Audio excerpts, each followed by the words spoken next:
Guys, जब से वो जगत दीदी की ऑडियो और वीडियो रिएक्शन चैनल वालों के पास में आई है ना, तब से तो कंट्रोवर्सी बढ़ ही रही है, रुकने का नाम नहीं ले रही है। और अब तो कंट्रोवर्सी में घी, वो कहते हैं ना कि मतलब आग में घी डालने का काम हो गया है, तो वो काम कर दिया है गाइस सुमित महल ने।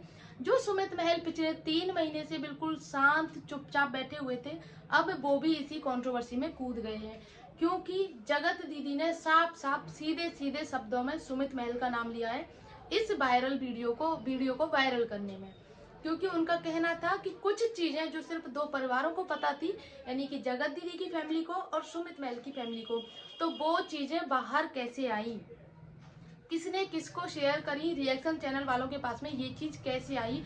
उनका सीधा सीधा सवाल सुमित महल को लेकर के है। क्योंकि उन्होंने सीधा सीधा नाम लिया है कि सुमित महल के पास में थी ये सारी चीजें, रिएक्शन चैनल वालों के पास में आपने ये सारी चीजें फैलाई हैं। उन्होंने कल शाम को वीडियो में ये बात बोली भी है। पहले गाइस जगत दीदी लाइव आई थी, उसके बाद में फिर शाम को उनका वीडियो आया, सुमित महल का वीडियो आया, फिर उधर से भी वीडियो आया, तो दोनों के सवाल जवाब चल रहे हैं।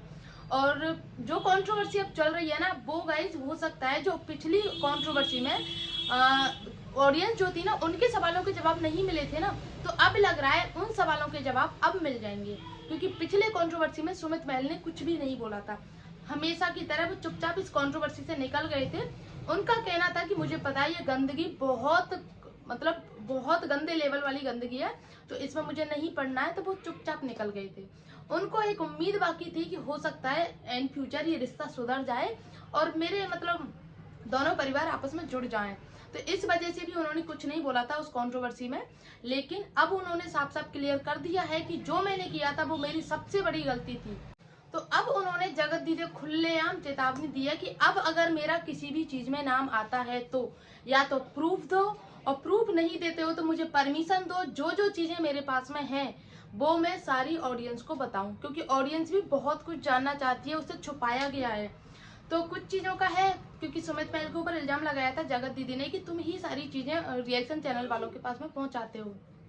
और ये चीज तो आप लोग बहुत अच्छे से जानते होंगे कि जगत दीदी की जो भी जगत दीदी के यानी कि उनकी कुछ बातें होती हैं जो किसी दूसरे को कुछ सुना रही होती हैं, कुछ भी ऐसी बातें होती हैं ना, तो वो सामने वाले को शेयर नहीं करने देती हैं। ये चीज आप लोगों ने तब से पता होगी आपको, जब उनकी देवरानी ने बोला था कि मुझे कुछ ब्लॉग्स हैं पिछले, जो 2023 के टाइम की बता रही थी वो, कि 2023 के टाइम के कुछ ब्लॉग्स हैं जो मुझे जगत दीदी ने शेयर नहीं करने दिए थे, जब वो ससुराल गई थी जबलपुर। सॉरी, उस टाइम की बातें हैं ये। हाँ, उसी टाइम की बातें हैं 2023 की, कि 2-4 ब्लॉग्स पड़े हुए हैं, तो उनको मुझे लोगों को दिखाने की परमिशन दो। कुछ लोगों का कहना है कि तुमने जगत दीदी की ऐसी हालत कर रखी है, उसको घर में नहीं रखते हो, उसको बाहर भगा के रखता है, वो मायके में रहती है। तो उसकी देवरानी का कहना था कि आप लोग मुझे जो पुराने ब्लॉग्स है ना उनको शेयर करने की परमिशन दिला दो, तो आप लोगों को पता चल जाएगा कि सच क्या है झूठ क्या है। क्योंकि आप लोगों को ना हमेशा वही दिखाया गया है जो वो दिखाना चाहती है, वो नहीं दिखाया जो कि लोग उनके बारे में सोचते हैं। जगत दीदी अपना जो भी पक्ष होता है ना वो तो साफ क्लियर कर देती है, लेकिन सामने वाले के साथ में क्या क्या होता है वो नहीं रखती हैं। यहाँ भी एक चीज आप लोगों ने नोटिस की होगी कि यहाँ भी सचिन के वो जो ये चीजें हैं ना, सचिन के पास में भी सारी हैं, लेकिन उन्होंने सचिन को एक तरफ बिल्कुल कर दिया है, यानी कि उसको क्लीन चिट दे दी है कि वो तो ये चीजें कर ही नहीं सकता, और सीधा सीधा नाम लिया उन्होंने सुमित महल का। अब एक चीज इसमें आती है गाइस कि दोनों ने जिंदगी बर्बाद की थी तुम्हारी। अगर तुम्हारे अकॉर्डिंग सुमित का तो किसी को नहीं पता, लेकिन तुम कहती हो कि तुम्हारे अकॉर्डिंग सुमित ने भी कोई कमी नहीं छोड़ी, और उधर का तो सबको पता ही है, सचिन का तो उन्होंने सब चीजें सोशल मीडिया पे अपलोड की थी। लेकिन सुमित ने जो भी किया होगा वो ऑफ कैमरा किया होगा, क्योंकि ऑन कैमरा अगर करते ना तो सारी चीजें लोगों को पता रहती। ऑफ कैमरा में कम बदनामी हुई, क्योंकि ऑफ कैमरा में सिर्फ आपको घर, फैमिली, फ्रेंड्स को ही पता होगा, बाकी ऑडियंस को नहीं पता। लेकिन जो ऑडियंस को समाज में, रिश्तेदारी में सब चीजें पता चली, वो सचिन ने बताई थी सारी चीजें, तब ज्यादा बदनामी होती है। जो ऑडियंस का प्यार एकदम से आपका चला गया था ना, बिल्कुल जो ऑडियंस के मन में हेट हो गई थी तुम्हारे लिए, तो वो सिर्फ सचिन की वजह से हुई थी। लेकिन यहाँ पे बात गाइस ये है कि सचिन को क्लीन चिट दे दी है, और जो पर्सनल खुन्नस बोलते हैं, पर्सनल दुश्मनी निकलती है, वो निकल रही है गाइस सुमित महल से। ये साफ साफ क्लियर हो रहा है, ये सुमित महल ने भी बोला है। अब अगर बातें चल रही हैं, बातें छिड़ी हैं, तो बातें शुरू से 3 महीने पहले जो कंट्रोवर्सी हुई थी उसमें कुछ बातें छूट गई थी, वो सारी बातें बताई जाएंगी। और होना भी चाहिए। आधा अधूरा सच अगर बताया जाता है तो फिर आधा अधूरा सच फिर निकल के आएगा 2 महीने बाद में। क्योंकि ये जो सारी बातें आ रही है ना गाइस, ये 3 महीने पहले की बातें, जो 3 महीने पहले जो कंट्रोवर्सी हुई थी ना, उसमें क्लियर नहीं हुई थी, और वो बातें अब यहाँ पे निकल के आ रही हैं। कुछ बातें तो जगत दीदी ने बोला है, जो ऑडियो वायरल हो रहा है वो सालों पुराना है। तो सालों पुराने वीडियो ऑडियो अगर उसी टाइम पे क्लियर हो गए होते तो वो अब तक नहीं चल रहे होते।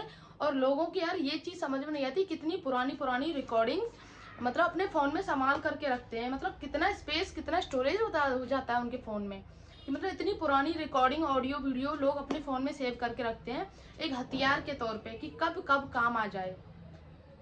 तो इनको पता होता है इन फ्यूचर ऐसा होगा, इसीलिए ये संभाल के रखते होंगे सारी चीजों को। पहले सुमित ने बोला था कि लोगों को लगता था कि मैं बहुत सीधा हूँ, तो उन्होंने बोला है मैं राम के लिए राम हूँ, रावण के लिए रावण हूँ। ये सारी चीजें जो फैलाने में जो मकसद रहा है ना, वो सीधा सीधा उन्होंने जगत दीदी पर इल्जाम लगाया है कि ये सारी चीजें आपकी ही पीआर टीम के द्वारा फैलाई गई हैं, या फिर इनका जो कर्ता धर्ता है, इनका जो मास्टरमाइंड है ना, वो आप ही हो। सुमित मैल ने साफ साफ शब्दों में बोला है कि आप ये जो सब चीजें हो रही है ना, इन सबके मास्टरमाइंड आप हो। क्योंकि आपको लगता है जो चीजें पुरानी छूट गई थी, अब उनका सही समय है कि लोगों को जवाब देना का। क्योंकि लोगों के मन में ना आपके लिए दोबारा से इज्जत बढ़ने लगी है। ऑडियंस जो है ना, वो आपको सेकंड मौका दिया है ऑडियंस ने, तो वो ऑडियंस को जो सेकंड मौका दिया है ना जगत दीदी को, तो वो उसका फायदा उठाना चाहती हैं, और उसी फायदे के लिए वो ये सारी चीजें करवा रही हैं।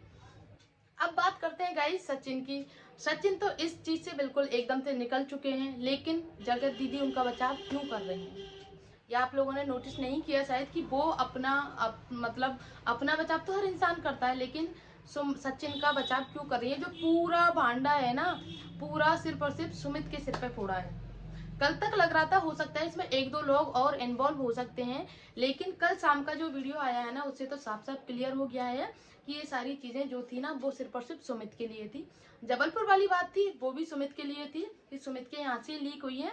और भी कुछ चीजें थी, जो भी पर्सनल बातें थी, सचिन के लेके थी या फिर किसी को भी लेके थी ना, वो सारी चीजों का बोला है कि सुमित के यहाँ से ही लीक हुई है ये सारी चीजें।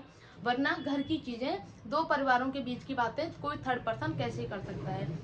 तो सुमित मैल ने बताया था कि आपकी फैमिली फ्रेंड्स, या फिर आपकी पीआर टीम, या फिर आपकी जो सगी दोस्त थी, उसके साथ में भी आप लोगों ने ये बातें शेयर की हैं। तो सगी दोस्त का आप लोगों को पता होगा।